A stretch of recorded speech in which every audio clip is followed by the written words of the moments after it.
या सगळ्याविषयी बोलण्याकरता आपल्यासोबत तृप्ती देसाई या जोडल्या गेलेल्या आहेत। तृप्तीताई, वैष्णवी हगवणे हे प्रकरण ताजं असतानाच आता महाराष्ट्रातून असे असंख्य प्रकार समोर येत आहेत। आज तर 3 या बातम्या समोर आलेल्या आहेत। पनवेलमध्ये एका महिलेनं सासरच्या जाचाला कंटाळून स्वतः आत्महत्या केलेली आहे।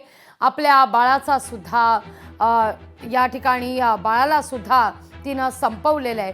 तर नाशिकमध्ये देखील एका महिलेनं असाच टोकाचा पाऊल उचललेलं आहे। सासरच्या जाचाला कंटाळून पनवेल, नाशिक, अमरावतीमध्ये महिला जीवन संपवताना दिसतायत।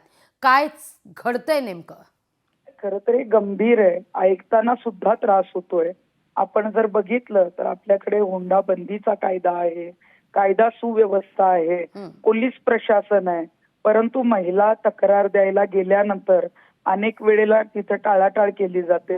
आपण जर बघितलं तर जो हुंडाबंदीचा कायदा आहे त्या संदर्भामध्ये अशी कडक जी आहे ती काही नियमावली नाहीये।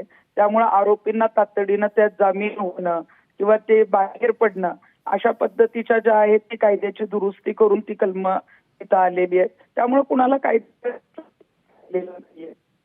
आपण जर बघितलं तो त्रास जसा जसा वाढत जातो तसं महिला ज्या आहेत त्या स्वतःला ज्या आहेत संपवण्याचा प्रयत्न, या त्रासातून बाहेर पूर्णपणे प्रयत्न करतायत।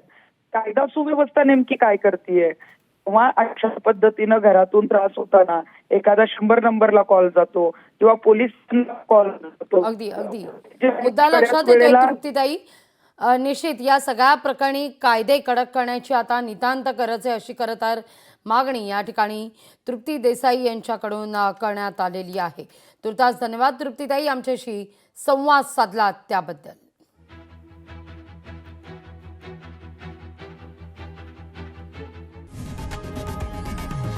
लोकशाही मराठी ऐका, पहा, जागरूक रहा।